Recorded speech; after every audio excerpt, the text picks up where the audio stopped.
감사합니다. 오늘 보실 말씀 사무엘하 5장 6절부터 10절 말씀까지 다시 한번 보시겠습니다.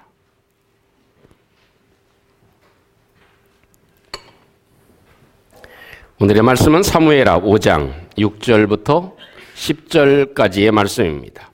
교독하겠습니다. 왕과 그의 부하들이 예루살렘으로 가서 그 땅 주민 여부수 사람을 치려하며 그 사람들이 다윗에게 이르되 내가 결코 이리로 들어오지 못하리라. 맹인과 다리 저는 자라도 너를 물리치리라 하니 그들 생각에는 다윗이 이리로 들어오지 못하리라 함이나 빼앗았으니 이는 다윗 성이더라. 그날에 다윗이 이르기를 누구든지 여부수 사람을 치거든 물 깃는 데로 올라가서 다윗의 마음에 미워하는 다리 저는 사람과 맹인을 치라 하였으므로 속담이 되어 이르기를 맹인과 다리 저는 사람은 집에 들어오지 못하리라 하더라.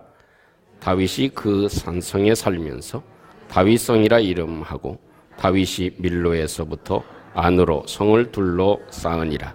다 같이 만군의 하나님 여호와께서 함께 계시니 다윗이 점점 강성하여 가니라. 아멘.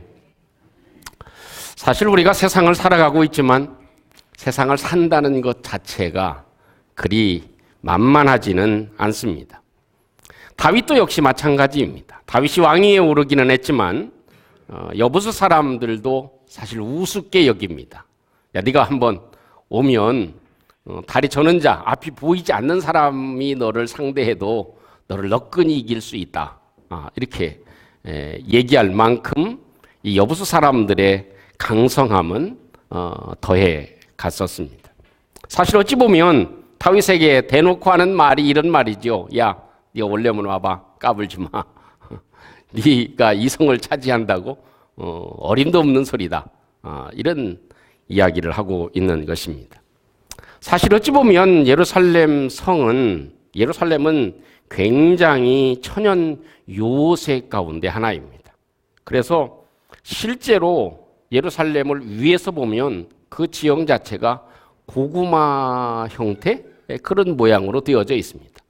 그래서 이 서북 쪽에는 모리아 산이 자리를 잡고 있고요. 그리고 또 이 삼면은 이 계곡으로 되어져 있습니다.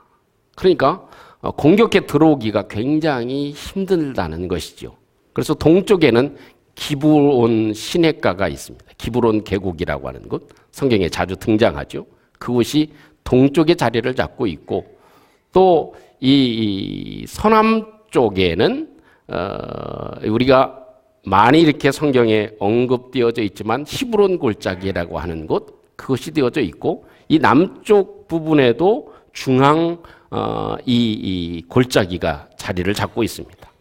그러니까 이 세 골짜기가 있고 산이 이렇게 있기 때문에 아주 이렇게 쉽게 공격당하지 못하는 아주 요새 가운데 있었다 하는 것입니다.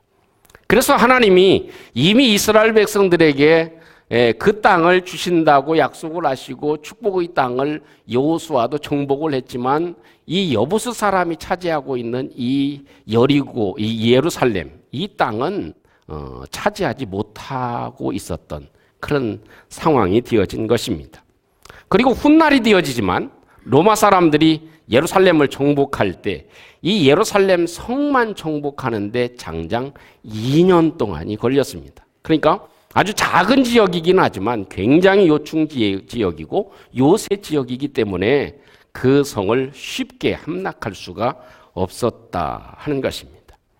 그런 성임에도 불구하고 다윗이 공격해서 이 여리고 이 예루살렘 성을 공격해서 단숨에 오늘 성경에 보면 그다지 뭐 크게 어렵지 않게 쉽게 그 성을 정복했다.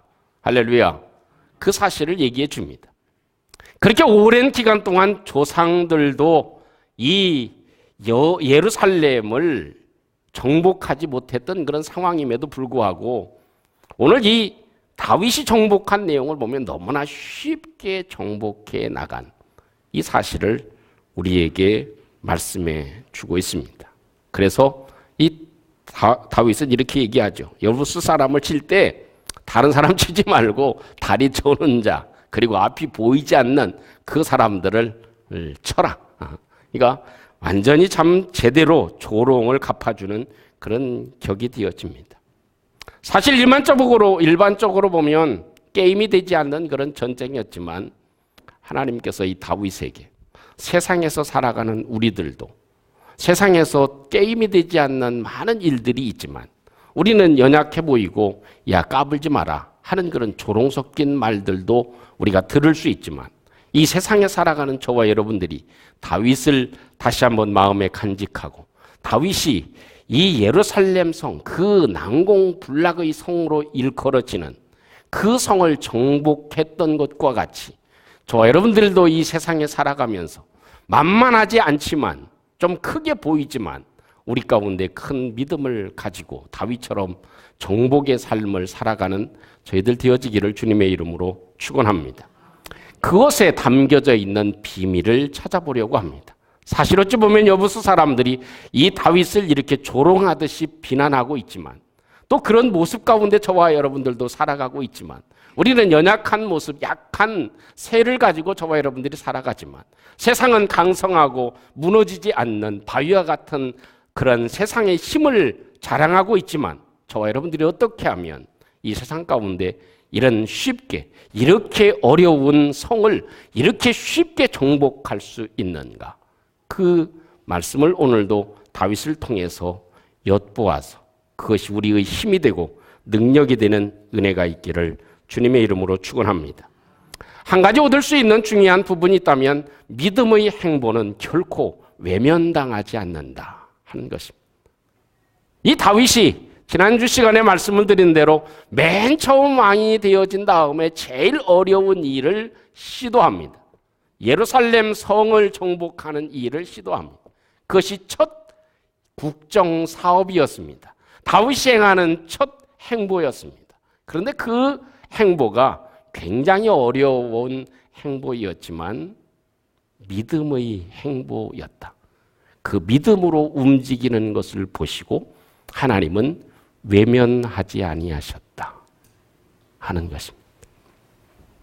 그 하나님의 도우심이 결국 쉽게 이 성을 정복할 수 있었다는 것입니다. 다윗은요, 물러서지 않았습니다. 또한 다윗은 난공불락의 성 앞에서 두려워하지도 않았습니다. 다윗을 보면서 이런 감동을 우리는 받습니다. 어떤 감동이냐면 정복하지 못하는 것은 내게 힘이 없어서가 아니고 믿음이 없기 때문이다 하는 감동입니다. 다윗도 연약한 모습 가운데 있었지만 다윗의 첫 행보는 믿음의 행보였습니다. 그 믿음의 행보를 보면서 야, 참 모든 사람이 다 그랬을 거예요. 어떻게 다윗이 이 예루살렘 성을 정복할 수 있겠나. 참 꼴 좋게 패배해가지고 첫 사업서부터 이렇게 삐그덕거리겠구나 이런 생각을 했을지도 모릅니다. 그런데 다윗은 달랐습니다. 우리가 다윗을 닮아가는 축복이 있기를 축원합니다. 우리는 약하지만 내게 힘이 없는 것이 문제가 아니다. 내 지식이 부족한 것이 문제가 아니다. 나에게 물질이 없는 것이 문제가 아니다. 나에게 인프라가 없는 것이 문제가 아니다. 나에게 스펙이 없는 것이 문제가 아니다. 나에게 다른 재능이 없는 것이 문제가 아니다. 나에게 문제가 되어진다면 그것은 믿음이 없는 것이다. 그것을 우리에게 잘 보여주고 있습니다. 다윗도 똑같이 힘이 없는 사람이었습니다. 군사력의 힘, 백성들이 온 마음으로 다윗을 왕으로 섬기기는 했지만 세워지긴 했지만 초기이기 때문에 이 조직력이 그다지 탄탄하지를 못했던 상황이었습니다. 그런데도 불구하고 다윗은 승리했습니다. 그 이유가 무엇일까요? 하나님이 다윗이 움직이는 것이 믿음으로 움직이는 것을 보시고 외면하지 아니하셨다 하는 것입니다. 여러분, 왜 그런가요? 왜 이렇게 다윗이 힘을 얻을 수 있고 믿음을 얻을 수 있나요? 하나님은 이스라엘 백성들에게 가나안 땅을 주신다고 약속하셨습니다. 하나님은 저와 여러분들에게 세상 가운데 있지만 두려워하지 말라.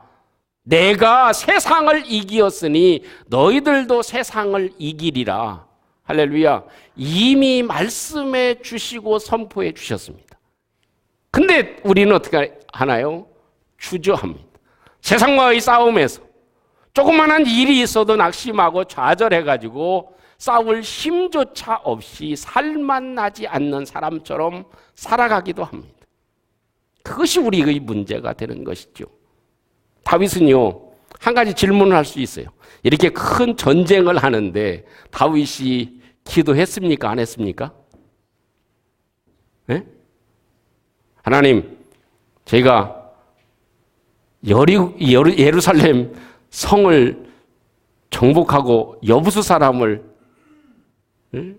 멸해야 되는데, 전쟁해야 되는데 가야 될까요? 말아야 될까요? 기도했어요? 안 했어요? 네? 했어요? 공식적으로는 오늘 성경에 언급함이 없습니다. 왜냐하면 이 일은 기도하지 않아도 될 일이야. 왜? 하나님이 이미 주신 땅인데 자자손손 조상들이 아직까지도 정복하지 못했어요. 그러니까 하나님에게 물어본들 답은 뭐예요? 뻔한 일이에요. 하지 못한 것이에요. 그렇기 때문에 이미 답은 나와 있는데 하지 못한 일이에요. 그러니까 또 다윗의 입장에서 보면 반대로 생각하면 하나님 싸우러 갈까요 말까요? 그 얘기는 뭐예요? 학생이 엄마 공부할까요 말까요? 하는 것하고 똑같은 질문이에요. 선생님 공부해야 될까요 말아야 될까요? 그것과 똑같은 질문이에요. 그 얼마나 우스운 일이 됩니까? 하나님 싸워야 됩니까 말아야 됩니까? 정복해야 돼요 말아야 돼요? 이게 질문하는 것 자체가, 기도하는 것 자체가 우스운 일이 되어진다는 거예요. 그래서 다윗은 기도하지 않고 이 일은 하나님이 기뻐하시는 일임을 확신하고 움직이는 삶을 살아가게 되어진 것입니다.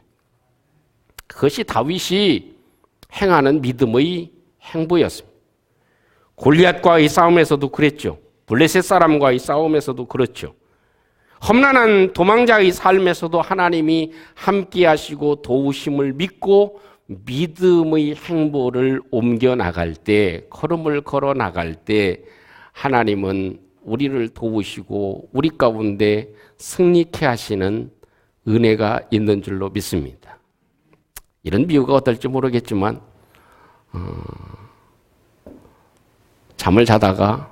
밤에 잠을 자다가 1시쯤 됐는데 잠이 깨가지고 밖에 나와서 물을 먹는데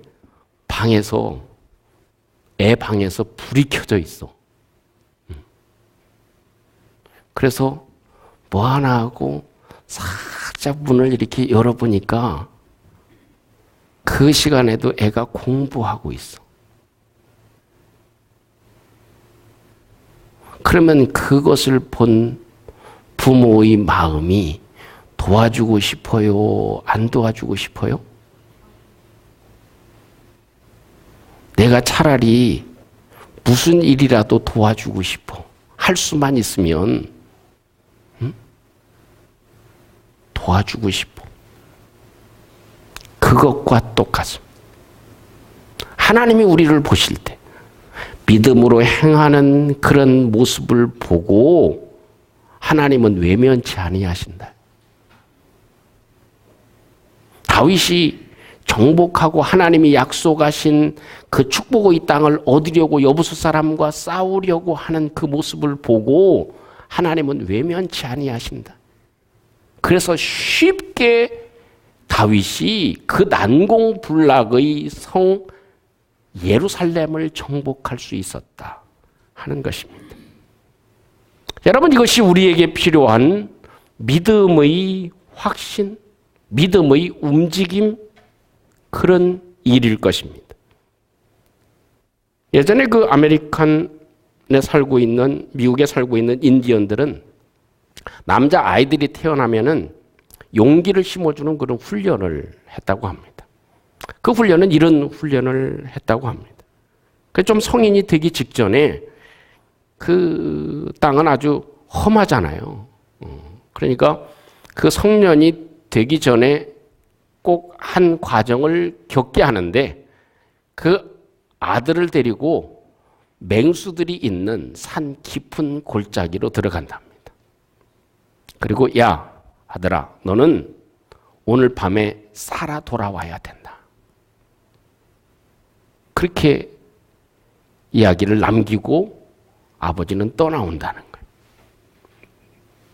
그러면 낮에는 그래도 좀 덜하지만 칠흑 같은 어두움이 몰아치기 시작하면 이 느껴보신 분 계실지 모르겠지만 이 나뭇잎, 바람에 나뭇잎만 슥 움직여도 머리가 쭈삣쭈삣 쓰죠.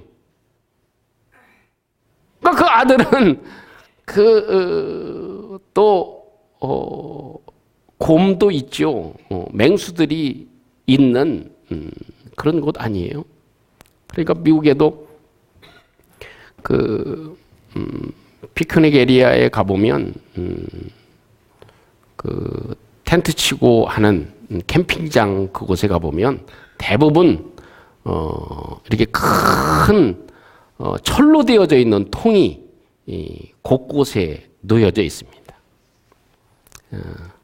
그 이유가 뭐냐면 음식물은 반드시 텐트 안에다가 놓지 않아야 됩니다. 그 음식물은 자기 전에 반드시 다 모아가지고 그 철통 안에다가, 큰 철통이죠. 그 안에다가 넣어놓고 잠을 자야 돼. 왜요? 곰이 오면 자주 출몰하기 때문에 곰이 왔는데 그 음식 냄새가 있는 곳 텐트를 발견하면 그대로 그냥 습격을 해서 음식을 먹고 사람도 해치기 때문에 그렇습니다. 아직도 그렇습니다. 그러니 뭐 그때 당시에는 더하죠. 그러니까 맹수들이 있는 곳에 밤을 샌다고 한번 생각해 보세요. 아주 머리가 쭈삣 쓰는 일이죠. 그 날을 겪습니다. 근데 중요한 건요, 날이 새고 나면 아버지도 밤새도록 자식이 있는 곳을 향해서 화살을 겨누고 있다는 것, 준비하고 있다는 것. 맹수가 오면 아들을 보호하기 위해서 준비하고 있는 거예요. 다만 아들에게는 무엇이 필요해요? 담력이 필요하기 때문에 그런 것이죠. 하나님도 똑같은 상황이 아닐까요? 우리도 이 세상 가운데 싸우고 처절하게 살아가는 모습, 직장에서, 사업터에서, 우리의 일터에서 우리가 세상 가운데 살아가는 일의 모습을 주님은 다 보고 계십니다. 다만 우리에게 필요한 것이 있다면 믿음의 움직임이 필요하다. 그것을 믿고 하나님이 이 세상을 나에게 주셨다. 할렐루야. 하나님이 나에게 예루살렘을 주셨고 여부수 사람을 주셨다 하는 믿음을 가지고 움직일 때 하나님은 외면하지 아니하신다 하는 것입니다. 잘 아시는 말씀, 마태복음 28장 20절 말씀에 주님은 이렇게 약속하셨잖아요.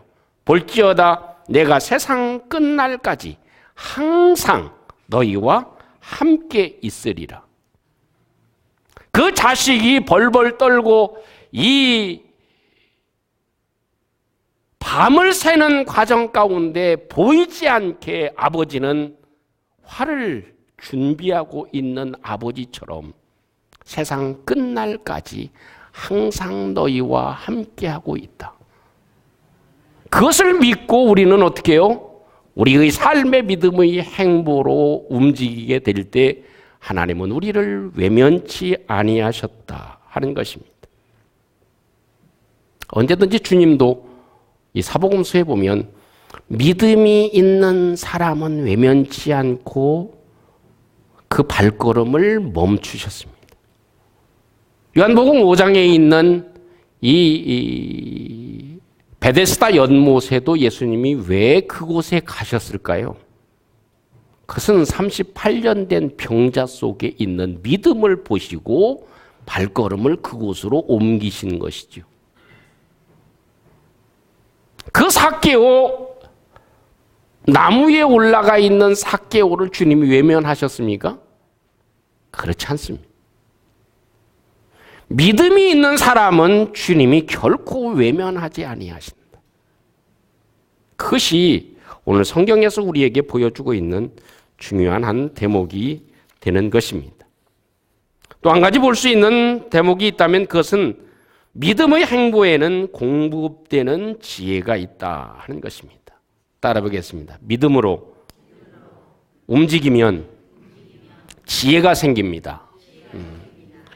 이 믿음의 행보에는 공급되는 지혜가 있다 하는 것입니다. 우리 8절 말씀에 숨어있는 비밀이 있습니다. 우리 8절 말씀 같이 다시 한번 읽어보죠. 8절입니다. 시작. 그날에 다윗이 이르기를 누구든지 여부수 사람을 치거든 물깃는 대로 올라가서 다윗의 마음에 미워하는 다리 저는 사람과 맹인을 치라 하였으므로 속담이 되어 이르기를 맹인과 다리 저는 사람은 집에 들어오지 못하리라 하더라. 아멘. 거기에 가장 중요한 대목, 이 대목을 다시 한번 이렇게 번역해 보겠습니다. 여부수 사람을 치러 갈 때에 너희는 물 깃는 대로 올라가라. 그 말입니다. 너희가 여부수 사람을 치러 올라갈 때 어디로 가라? 그 사람들이 물 깃는 대로 올라가라. 그 얘기입니다. 그래서 쉽게 다윗이 여부수 사람을 멸할 수 있게 됐던 것입니다. 예루살렘을 정복할 수 있는 중요한, 아주 쉽게 정복할 수 있는 길이 생기게 된 겁니다. 여러분 그렇잖아요. 설명을 드리는데 지형을 설명드린 대로 산이 있고 세 개의 골짜기가 삼면이 골짜기로 되어져 있잖아요. 그러니까 아무리 수천 명이 와도 그 골짜기 지나오면서 이미 지칩니다. 또 산 올라가려면 해발이 상당히 높습니다. 800m가 더 됩니다. 그러니까 자연적으로 그냥 위에서 돌멩이만 집어던지고 해도 충분히 게임이 되지 않는 상황이에요. 그런데 다윗은 그 믿음으로 움직이면서 하나님께 지혜를 얻었다는 것입니다. 물 깃는데, 여부수 사람들이 물 깃는데 그곳으로 올라가라. 그것입니다. 아무리 초롱성 같은 예루살렘 성이라 할지라도, 아무리 장성한, 아무리 힘 있는 세상이라 할지라도 그곳에는 다 약점이 있고 허점이 있게 마련이라는 것입니다. 여러분 싸움을 잘하는 사람들은 크게 손을 안 씁니다. 어디만 손을 씁니까? 사람은 이게 치면 급소라는 데가 있어요. 급소만 한 번 치면 그냥 힘을 잃고 쓰러지게 되어져 있어요. 이 여부수 사람들의 급소는 어디냐면 어디예요? 물 깃는 데였다 하는 것입니다. 그곳에 가면, 그곳을 통해 들어가면 저들은 꼼짝 못하게 되어졌다는 것입니다. 여러분 예루살렘은 참 물이 굉장히 귀한 지역이잖아요. 그래서 이 물을 구하기가 쉽지 않습니다. 그래서 이 예루살렘 사람들은 아마 기억을 하실 거예요. 성경에 기온샘이라고 하는 곳 이름이 기억하실 겁니다. 그 근처에 있는 가까운 기온샘에서 물을 길러 먹어야 됩니다. 그런데요, 저도 성지순례 갔을 때 발견하고 보았던 감동적인 곳이 뭐냐면 그 히스기야 왕의 우물이라고 하는 곳입니다. 곳에 가보면 그 메타가 상당히 둘레가 넓습니다. 한 지름이 대략 추측할 수 있는 건 한 3, 4m 정도 되어집니다. 근데 거기에 깊이 파져 있습니다. 깊이 파져 있고 그 밑으로 내려가 보면 그게 수로로 연결이 되어져 있어요. 이게 왜 그렇게 깊이 팠냐면 설명을 드리기가 좀 그렇지만 예루살렘 성이 이렇게 지대가 높잖아요. 기온샘은 아래에 있습니다. 그러니까 이 기온샘에서부터 물을 길러 오려면 상당히 올라가야 되고 성 밖으로 나가야 됩니다. 그러니까 전쟁이 일어나면 성 밖으로 나가면 죽잖아요. 그러니까 이 물을 끌어들여서 이 안으로 들여오면 뭐 어떤 전쟁이 와도 아무런 상관이 없는 거죠. 그래서 이 히스기야 왕이 그 굴을 팝니다.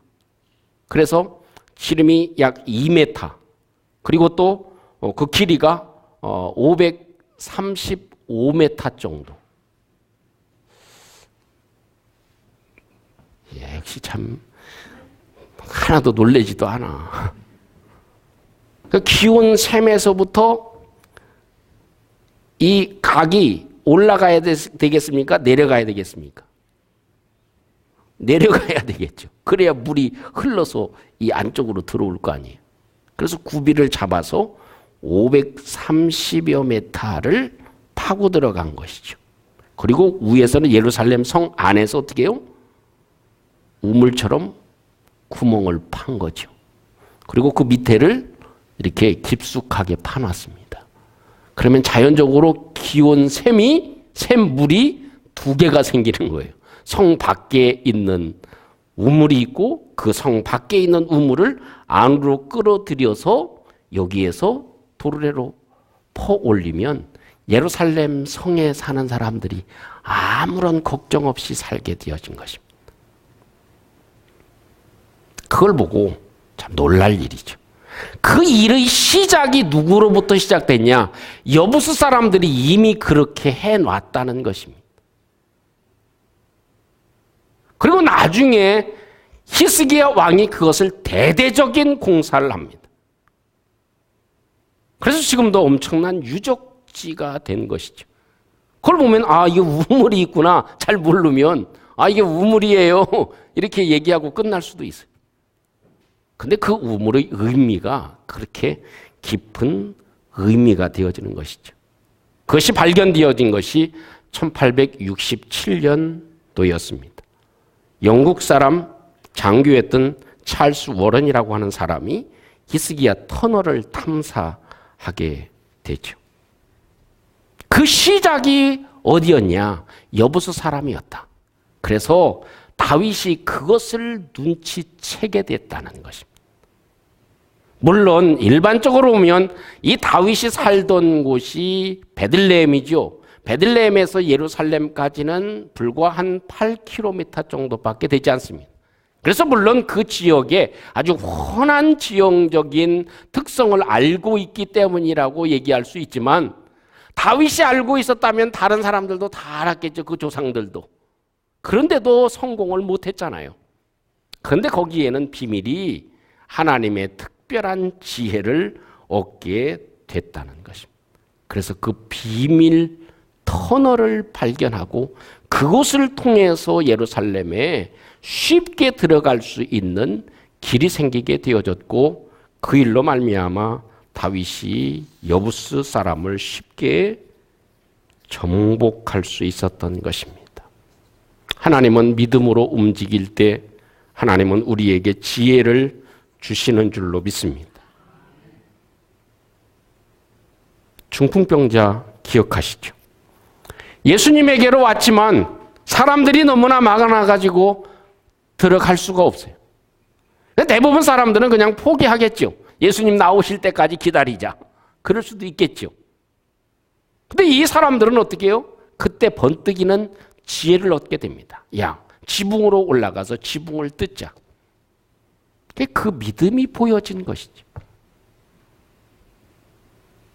사랑하는 성도 여러분, 기상천외한 생각이었겠죠. 하려고 하는 사람에게는 방법이 생깁니다. 따라 보겠습니다. 하려고 하는 사람에게는 방법이 생깁니다. 반대로 얘기하면 하기 싫어하면 방법이 생기질 않습니다.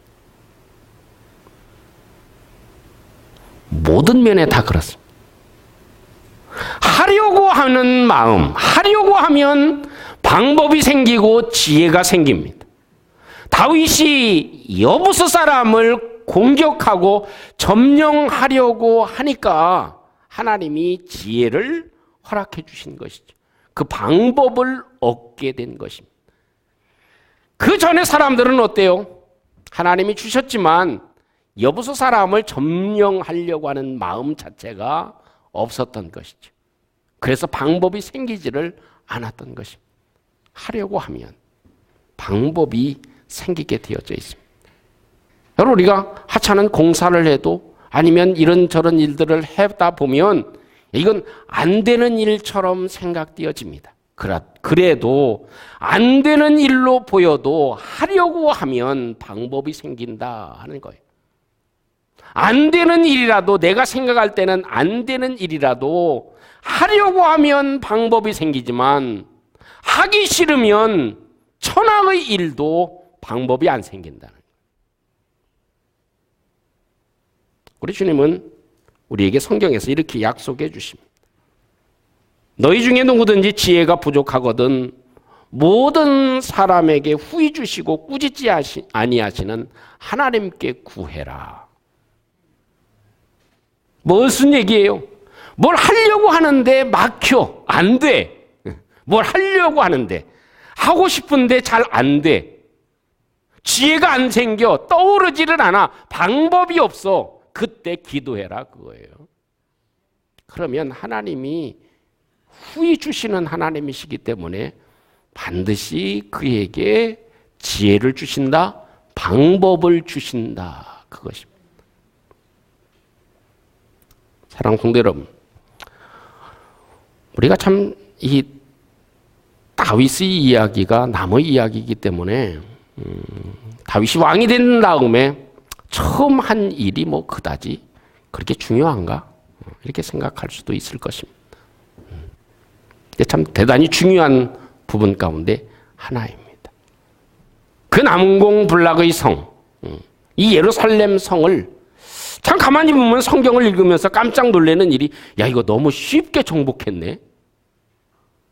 그 얘기 아니에요? 여러분은 그런 생각 안 드는지 모르겠지만 이게 보통 전쟁이 아니에요.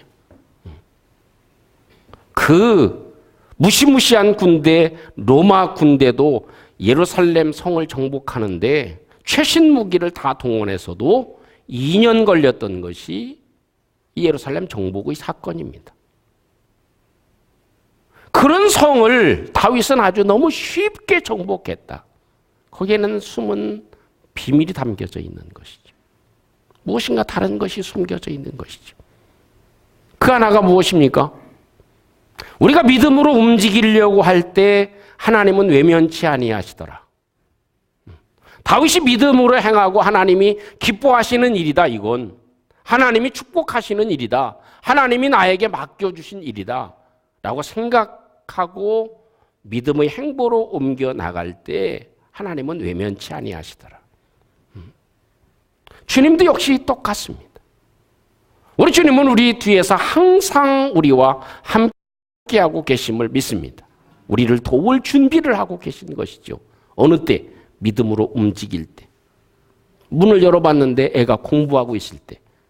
내가 뭘 도와줄 수 있는 일 같으면 다 도와주고 싶은 부모의 마음처럼 하나님은 우리를 보시고 이 믿음의 행보로 움직이는 모습을 보시고 하나님은 외면하지 아니하시고 그에게 필요한 것들을 공급하시고 축복해 주신다는 것입니다. 또 한 가지 필요한 부분이 이것입니다. 믿음으로 움직일 때 지혜가 생긴다. 우리가 하려고 할 때 방법이 생긴다는 것입니다.